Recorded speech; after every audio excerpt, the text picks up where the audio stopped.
You've seen Toy Story, innit? So you get the idea that like things come to life when you're not there, or maybe Night at the Museum. Well, I like the idea that like my things come back to life when I'm not here. But not as in they come back to life, they just come to life as what I've created them as. So this little fella runs around bollock naked while she chases him with a towel. And then maybe the Nancy crab starts chasing him. These little fellas here with the intestines and eyeballs come to life. But the majority of the stuff, like this fella there, he'd just be screaming, him, I reckon.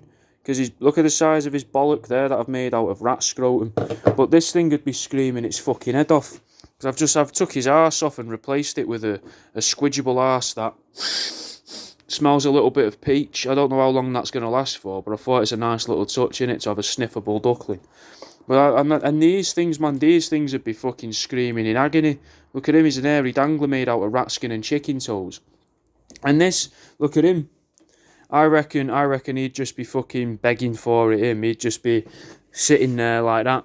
Just like a cat when a cat raises its arsehole to another cat, because it's just begging for a pencil up his arse. Do you know what I mean? And these two probably fucking despise each other because they'd think they're a different species to each other and they're forced to hang around. And I imagine, you know, maybe not some form of racism or out like that. They don't need to go that far, but I imagine they'd be somewhat against each other because they got different types of beaks.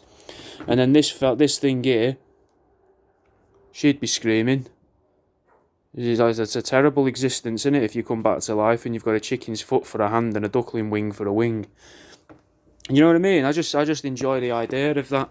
But I think she'd be quite regal, innit? I think they'd be like, oh, calm down, guys, it's alright. Because they can't turn round, innit, and see they haven't got a body. So they've never realised yet. They're fine, innit? They're like the owl in Winnie the Pooh, in my head. This is the voice of reason. And then I don't think these would be speaking. It wouldn't be like a Harry Potter style thing. That's a shit film anyway, so why would you want to take any fucking guidance from that? It's just a film about being at school. I never understood the appeal of it.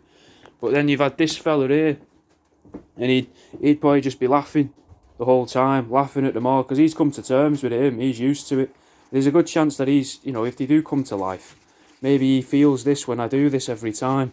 And maybe he's fucking desperate for it, just a bit of recognition of just to get a squeak out of him. Do you reckon?